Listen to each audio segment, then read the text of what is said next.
So, hi, this is Tom Duane, and welcome to You Don't Say. I am flying solo because Blake is working on that goddamn book that you keep hearing about. We keep excited to introduce a special guest who I know as Katie Vermeulen, but she's changed her name. What are all your new names? Oh my God! When I moved to Raleigh and I got a teaching job, I became Kate. I don't know why. Well, that's a nice name. My Kate. sister Sabina called me Kate, so I was Miss Kate. And then my husband liked to call me Catherine. And when he died, I just felt so sad. I decided I was going to change my name to Catherine. Catherine Teresa. Catherine Teresa on Facebook, yeah. And so I started Al-Anon, and I was Catherine. His last name? Eatmon. Which is his slave name. Okay. Yeah, he grew up in Wilson County. Wow. Footloose and fancy-free, running around in the Brooks. His father built their house. And owned a radio station. He owned several radio stations, yes. Too bad we could be, on those stations now if only he hadn't passed away under unfortunate circumstances. Unfortunate circumstances. Which we'll get to. But the first thing, because I don't want to not have this happen, tell us about your poetry, your books, where you can get them.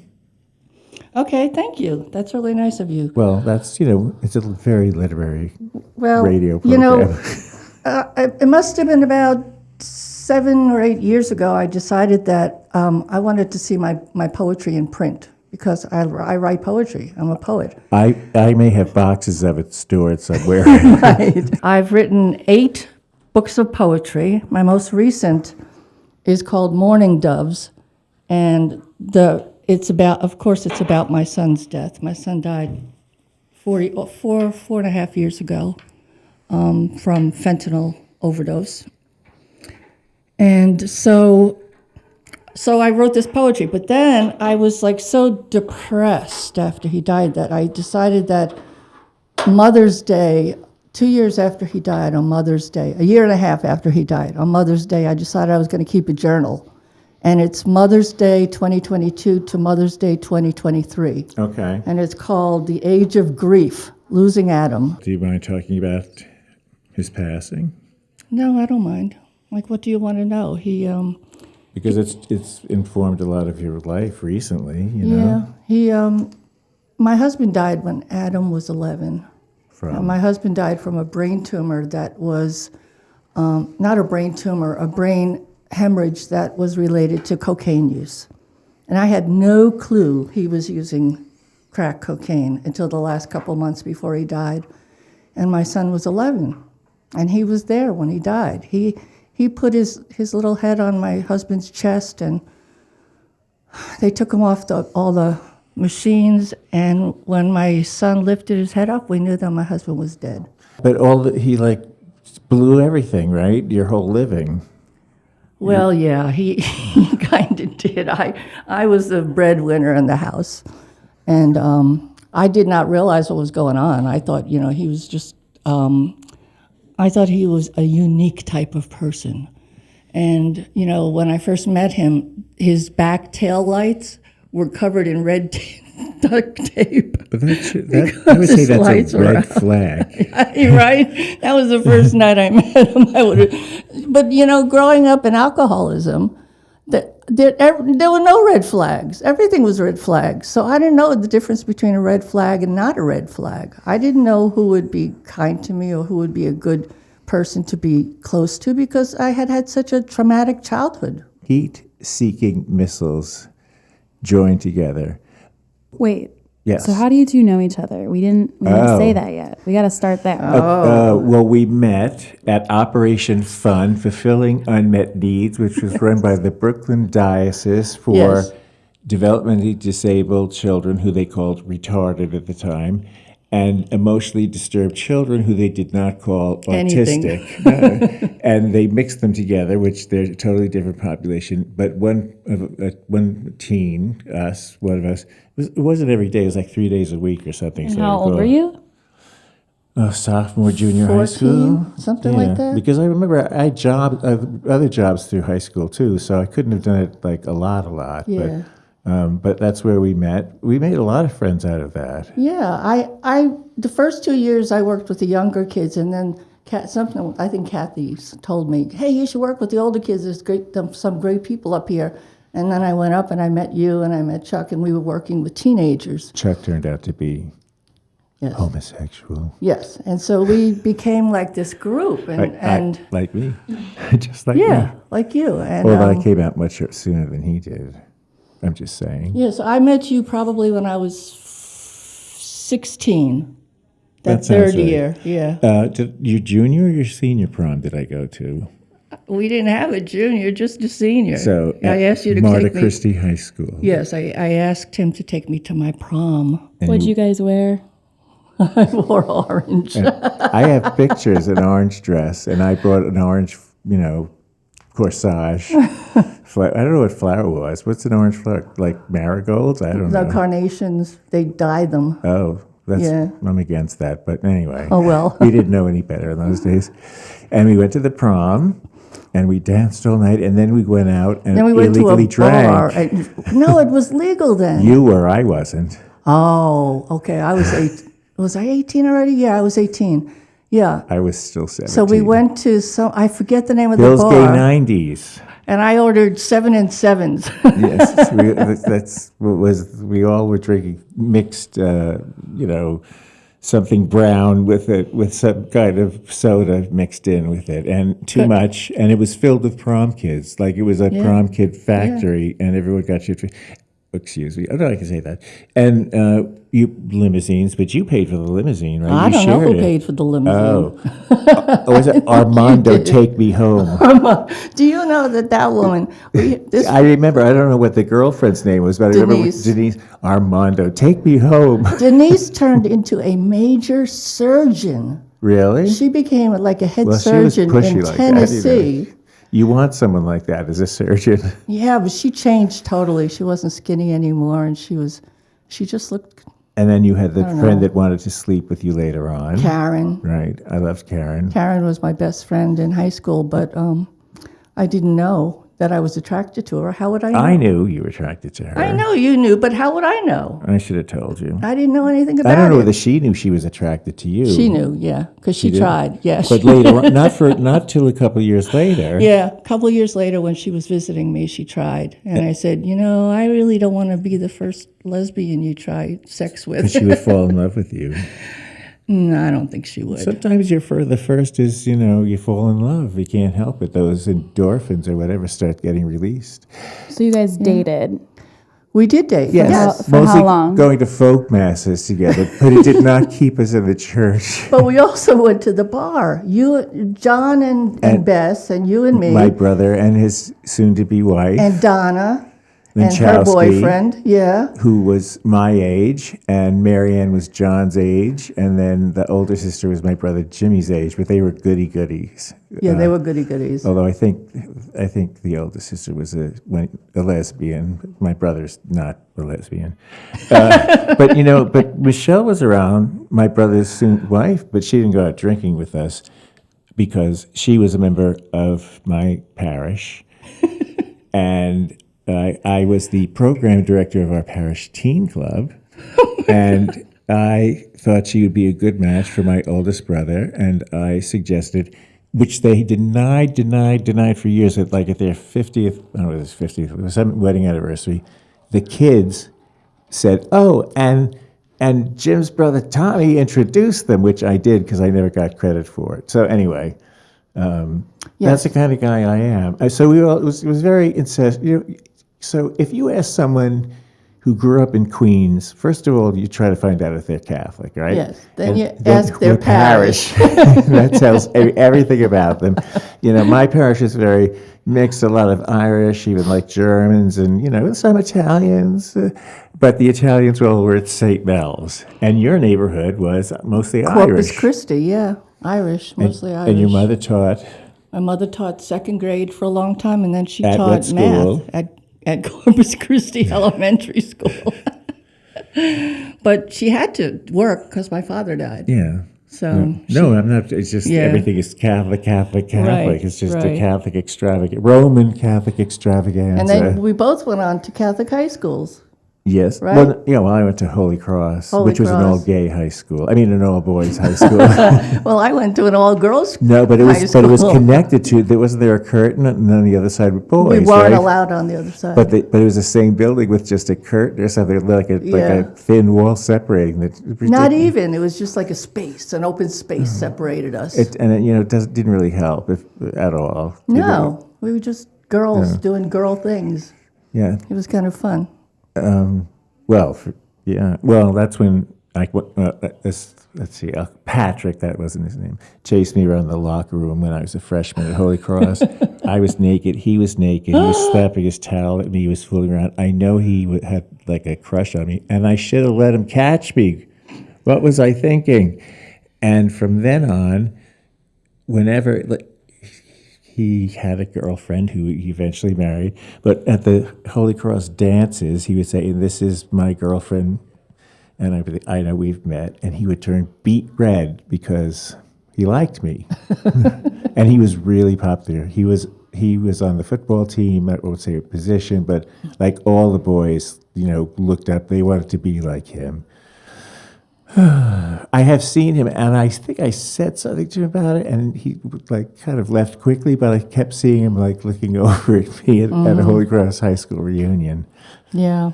Everybody's got a little something in them, right? Little curiosity. Yeah, what's that,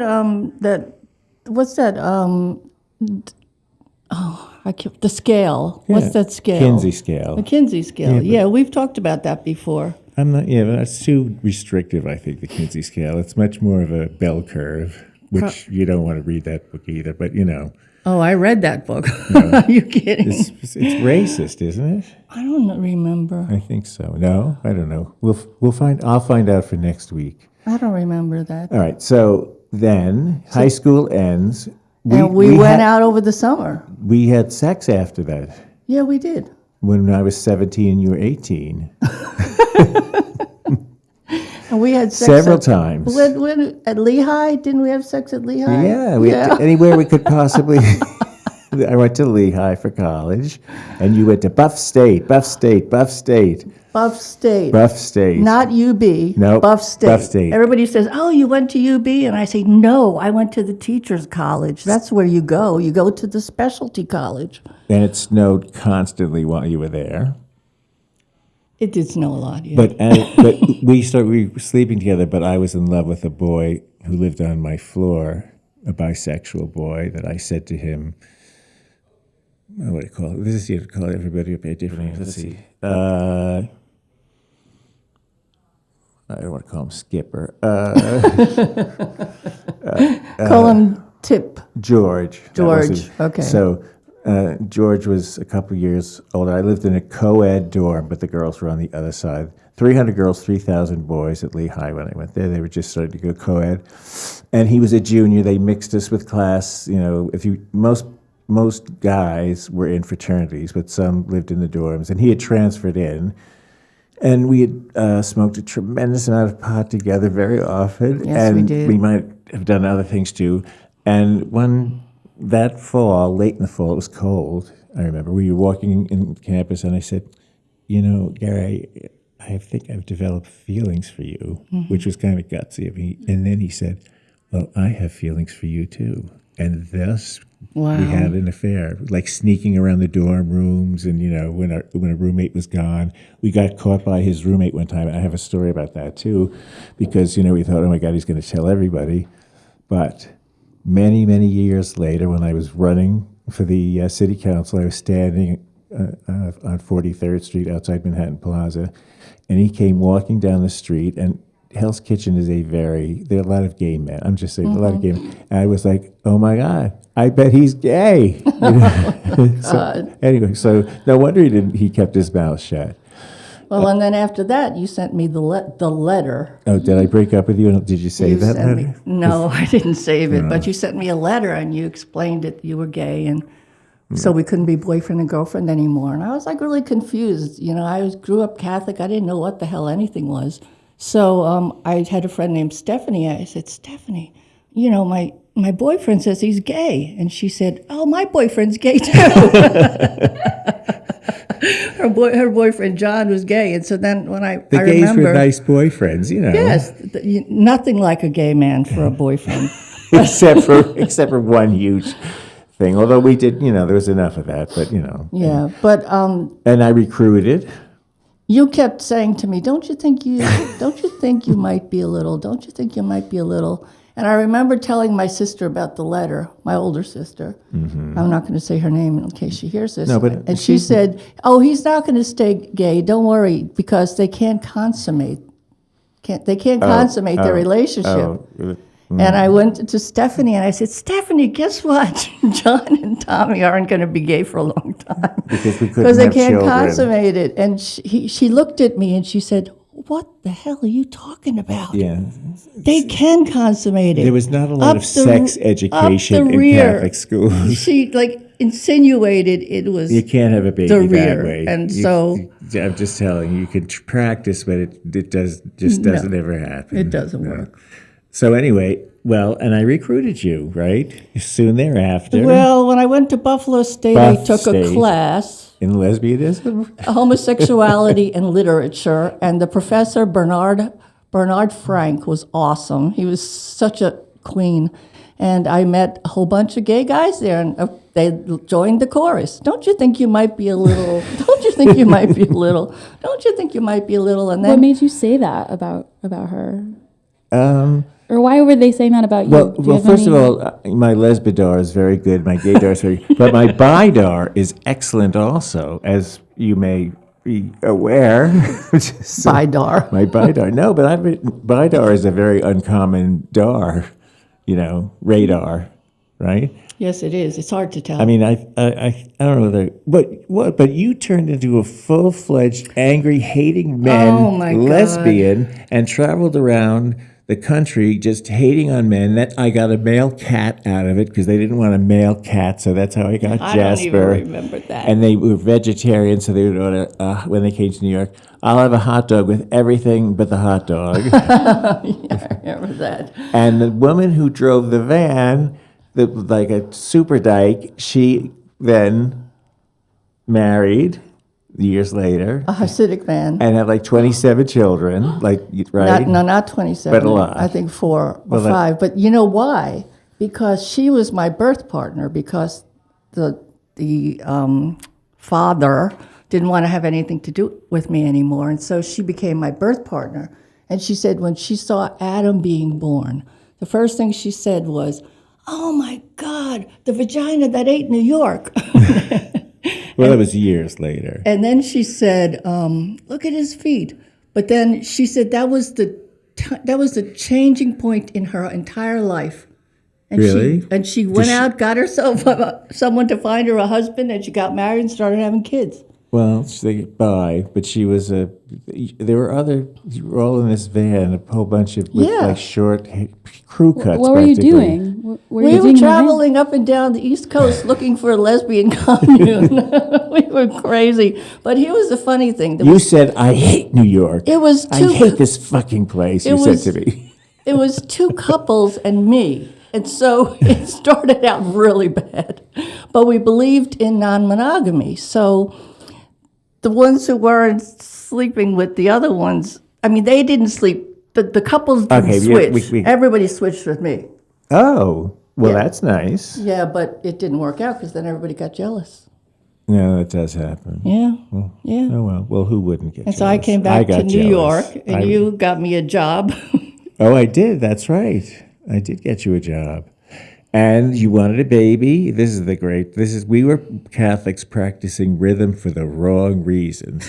I'd get a phone call and at like 10 o'clock at night, I'm ovulating. And I would get on the subway and go to the Upper West Side. I was living in Chelsea, and we would go at it like rabbits or whatever it is. Yeah, we would go at it. But it didn't take. But we tried for a few months. Well, I found out why later because I had a 5-week cycle, not a 4-week cycle. Oh, God. I know, we could have, because I was think, fertile. I think, God Totally. works in mysterious ways. It probably was just as well. I'm not sure how, but you weren't expecting me to be the big daddy or anything, right? I mean. No, but I think I you would would have have. been a great father. Oh, of course, Yeah. I love kids, so I would have, and you would have been, stay out of this. No, I wouldn't have, because by then I was coming out of that angry phase.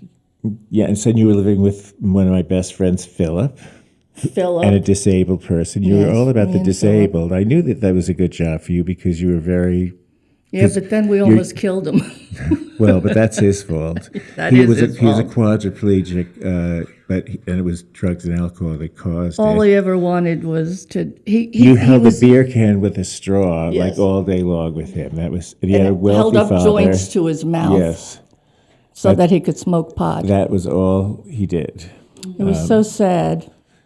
We won't say his name, but it was a nice apartment, huge. Yeah, it was very It was one of nice. those Upper West Side, several bedrooms and maid's room and everything. Philip and I took care of the young man, and That may or may not. he had to be, because he was quadriplegic, he'd have to be turned over so that he didn't get pressure sores. And so Philip and I would take turns who was going to get up at night. Because I had been doing it for a while, but then Katie needed a job, and I was over. I like holding that beer can in the joint. It was really enough sad. already.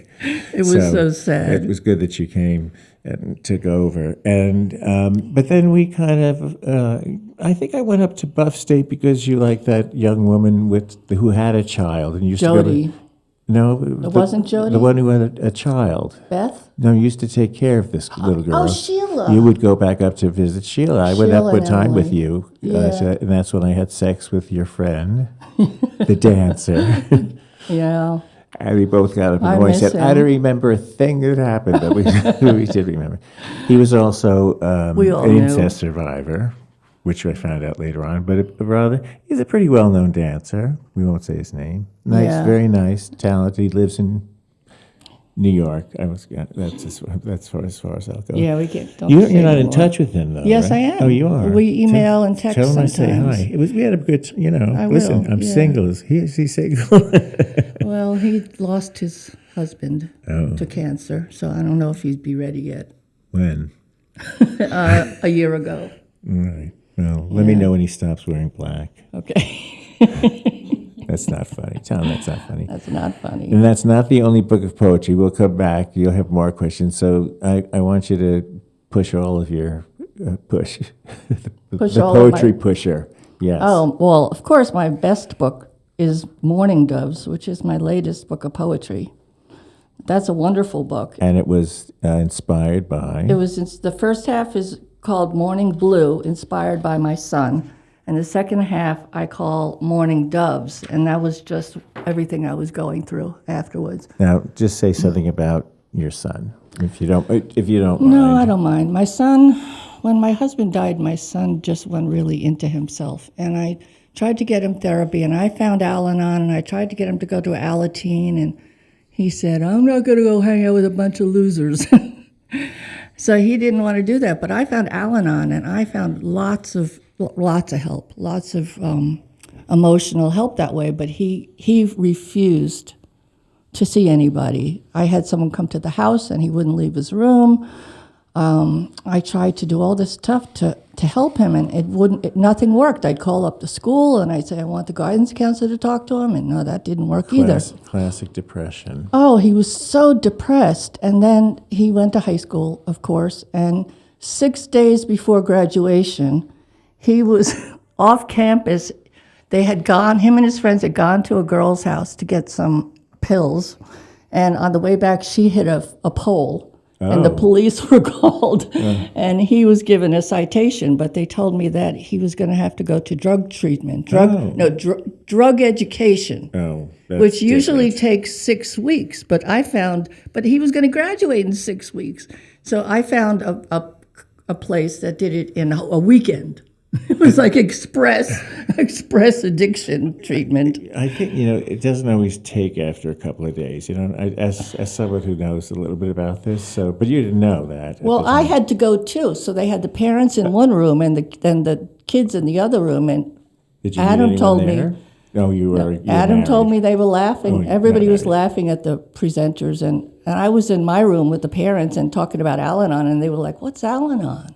No. What are you talking about?" It took me a long time to understand what Al-Anon was about. Al-Anon is like you let people have their feelings. You don't fix people. You don't give advice. If you're asked for advice, then you can, but you don't push your advice on people. And it took me a long time to say, you mean if someone's feeling badly, you don't like try to make everything? No, people have to have their feelings. I mean, that's not the only thing you learn now, Right. but it's Well, it's the 12 steps. you can't control the other person. Yeah. No matter how hard you try, especially an addict or an alcoholic, you just can't control them. You didn't cause it. You can't cure it, and you can't change it. It's true. But did he graduate? Yes, he did. He did. He finished the class, and 2 days before graduation, the guidance counselor called me and said, "Oh my God, he didn't finish 2 papers." And I was like, "Oh, damn." And so she had 2 teachers who liked him. See, he was the kind of person, my son had a very quirky sense of humor, probably a lot like you. You would have loved him. He would say things like under his breath in class, and the kids would all uproariously laugh, and the teachers who liked him would laugh too. Right. So he failed Spanish, and he failed French, and then he ended up in Latin, and the Latin teacher loved him. Oh, well, as Latin teachers, there's a lot of homosexuality in Latin teaching. Well, maybe, but he got those 2 papers done, and I don't even know what his GPA was. It doesn't matter. It doesn't matter just anymore. Get that degree. I just wanted him to be in a fucking gown. I bought him a game player to get his picture taken. He wouldn't get his graduation picture taken. So I said, what would it take for you to get this graduation picture? And he said, buy me a Game Boy. Wow. I think that's what it was. And I said, okay, the minute we finish with the pictures, we'll go in to get the Game Boy. Well, And we it takes did. what it takes. It was for me. The picture was for me. No, I understand. But my mother would say obstreperous. Obstreperous? Oh, that's a good word, yeah. He was I'm like having that. trouble getting obstreperous. He would. So when he was about 18, he sat me down and he said, "I'm addicted to heroin." And I was You like, had no idea. Of course, I had no idea. Yeah. I knew that he was smoking some pot, but I didn't know anything about who the doesn't? opioids. We were all smoking. Yeah, everybody smokes pot. And so, not in North Carolina, though. So he told me, and I said, well, let's get some help. I'll help you get some help. He goes, okay, well, we'll figure it out. So he started to his behavior started to get really bad, and he started getting very violent and angry, and because he'd have withdrawals, and then he was like, would act out. And money issues. Money issues, because he didn't work, and I worked, and every. And you're not supposed to enable, but you also love, and you don't want to. There's no right answer. There's just no right answer. There isn't. But when I was in Al-Anon, the people in Al-Anon thought that I was wrong, that I should kick him out into the street. I think those are some people, and they're vocal about it, and the other ones are probably letting their kids be home and they keep their mouths shut because all the other ones are mouthing off about it. They're not supposed to give advice anyway. It's none of their bleeping business. Now we have to stop here for a moment because the aftermath we'll talk about. Your daughter. Talk about your daughter. Oh, my daughter. Oh, my God. The girls are always left out. She helped on my city council Your campaign. campaign. Yeah. Yeah, she was the head of Big Kids for Tom. She picked out a tie, which I still have. Yeah. I was with Laura. And I wanted to have a kid. And I was continuing to want to have a child. Yes. I was no longer the sperm donor of choice, though. No, you weren't, because then AIDS started. Really? What? Oh, really? Yeah, that was because Rachel was born in 85. Well, excuse me. So you were prejudiced? You were bigoted against me? No, no. I had become by 83. I know I was positive, so it was worked out the way it was supposed to. And I remember you asking me, did I have it? You were worried that I might have had it. Oh, because I could have given it to you. Yeah, Because who knows when I got it? Right, Wow. I didn't have it. Anyway. Laura finally says, I'm not having no shiksa baby. Yeah, well, So she encouraged me to convert to Judaism. And I did, Reform Judaism. Do you practice? No, I practice nothing. I practice nothing. I have a hard time believing in God. We can go to the gay synagogue sometime if you ever feel the urge. I think I used to with Lori. Back to Rachel. Rachel, I had Rachel. I got pregnant the second time. But then I got sick. I got, what do you call that? Hyaline membrane disease. And they had to deliver her early. So she was 4 pounds and 4 ounces when she was born. And then they let her out as soon as she gained weight. So she came home and she was 4 pounds. She was the tiniest little thing you've ever seen. And she was adorable. She was just an adorable kid, very exuberant and all. And then at the age of 4, she started waking up and throwing up. And I called her doctor, and the doctor said, call me tomorrow if it happens again. And so the next day it happened again. And I took her in, and he looked, of course, looking in her eyes, trying to see her, retinas and stuff to see if there's something wrong with her brain. And he turned the lights back on, and he said, I have a neurologist who owes me a favor. I want her to see him. She went to see him. He sent us to the hospital. The kid had a brain tumor. Operable? Yes. They had just created this study. They had just found which drugs were the best at killing this brain tumor, which was medulloblastoma, and which is radiations. Damaging, no matter what. Yeah. So whether it's benign or it's not, or it's malignant, it doesn't matter. But it's right at the top of her spine, and she loved the hospital. She didn't care. I visited her there. Yeah. She hated, I told you to kiss Lori one time in front of her. She got mad. She was jealous that you were giving Lori attention instead of her. Well, and now she's, actually tomorrow morning I have to drive her to the LaGuardia airport because she's going to a special camp in Montana for survivors of brain tumors. Oh, that's great. Yeah. And she just turned 40. Oh, that's impossible. It's impossible. It's impossible. But she's the reason you moved to Westchester, that you left North Carolina. Yes, because when my son died in 2020, I tried to hang on for a while. And I had just retired. And what terrible retirement benefits for North Carolina. Terrible. Like the worst. But I just decided that I wasn't happy there. And so I spent a year researching, and I found a place in Croton-on-Hudson that I'm living in now. And she can't stay away from me. Rachel lives in Rockland County, which is right across the river. So that's why we are way more in contact, even though we don't see each other a lot. But, it's just when someone's closer, it just feels like it's easier. It does. Every time I'm just about to give up on you, you text me.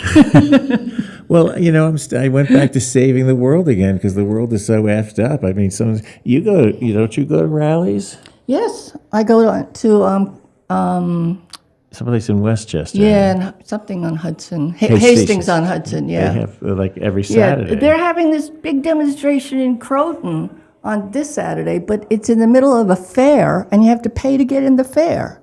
Well, I said, I'm not going there. I'm going to go to Hastings on Hudson. Can't you swim across the reservoir to get there? I mean, I don't know if you've seen those disgusting commercials for Mike Lawless, where that old woman Judy comes on. I scream at the TV every time, Judy, shut up. Yeah, well, wait till they cut her Medicare. He sent me a letter. This is a Republican who represents the Hudson Valley. Yes, he sent me this letter, and it said, I'm going to protect everybody.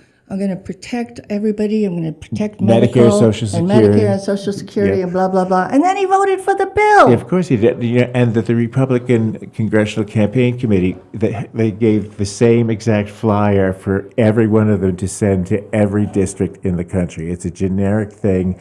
We're not going to cut anything. You know how they're not cutting it? They're going to make it more efficient. First of all, Medicare is the most efficient program ever. Mm-hmm.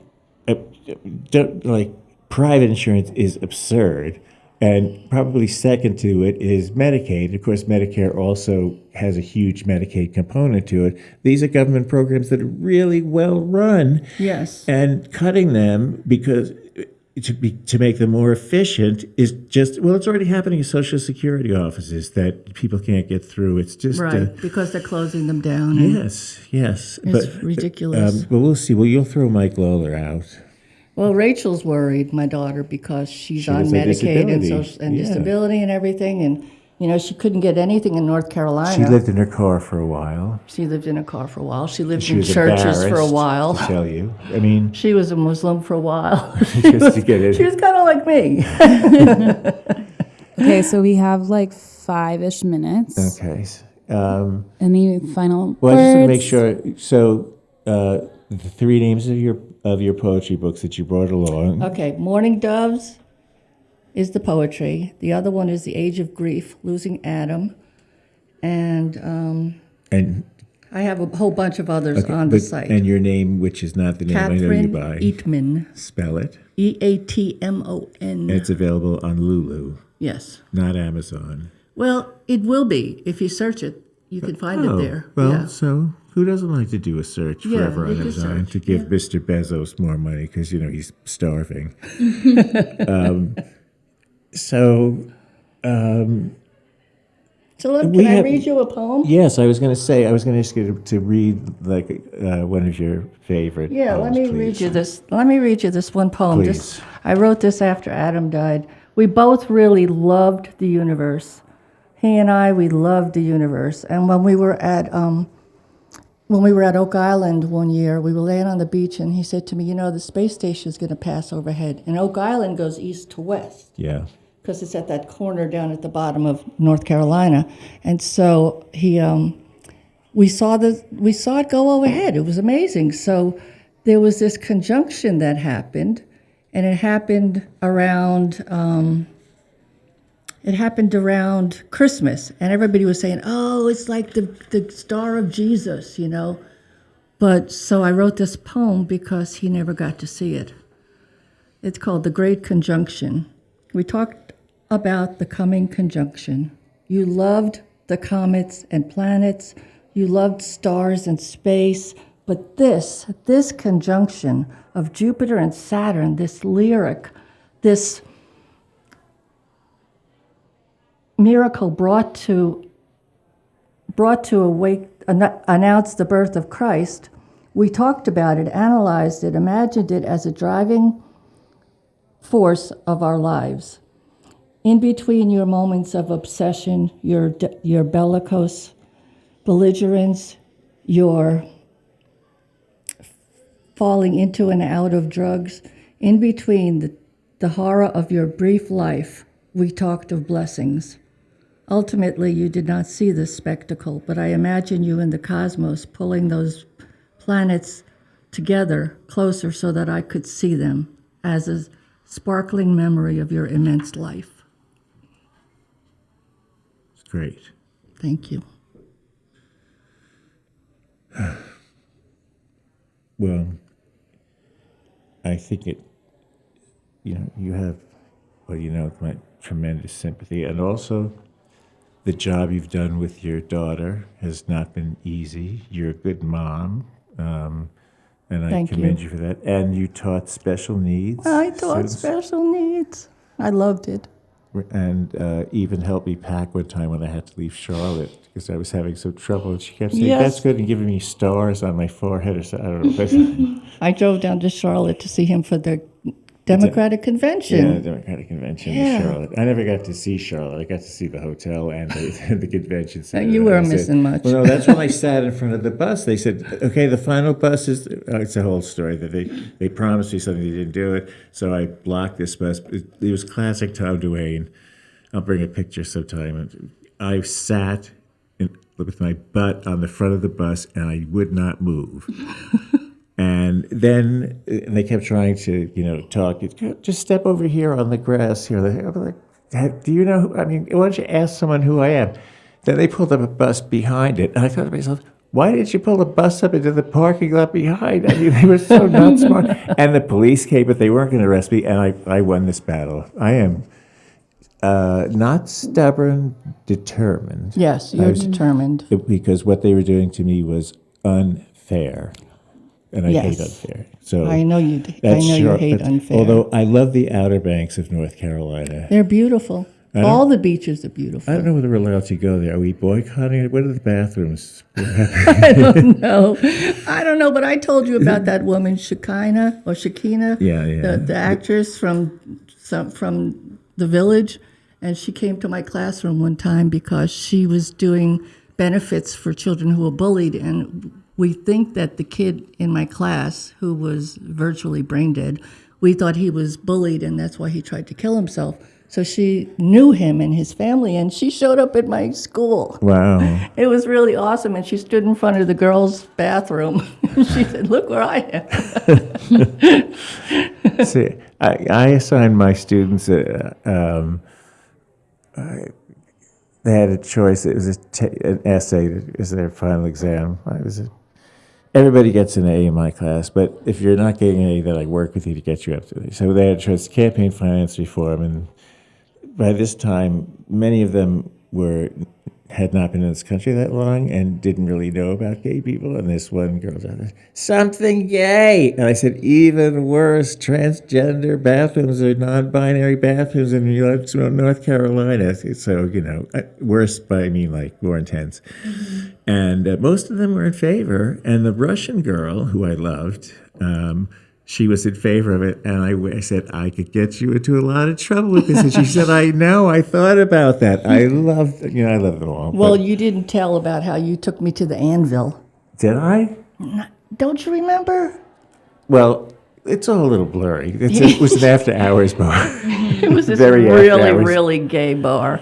And he said, "Oh, come on, it's during the day. I'll take you to the Anvil." And I'm like, "What?" He said, "Yeah, I'll take you to the Anvil." People still are shocked by that story. Oh, there were more intense bars than that. Was calm compared to what was going on there? They had a back room, but it was a bar. It was after. It was way before after AIDS. And they had there would be a drag performer on the bar, Ruby Rims, who's still alive and lives in Manhattan Plaza. I'm very friendly with her. Actually, she just ran as a judicial delegate. She used to perform there. And 5 beers, 6th one was free. You got a card. It was like a whole, But it was when I found that place, and after I thought I died and gone to heaven. I think we need to wrap up now that I've, completely. I have really enjoyed talking to you. Thank you. You've been a great guest. Really, and not just because I love you, but because you have a story. A complicated story. I had a friend who used to say, "I love you worser."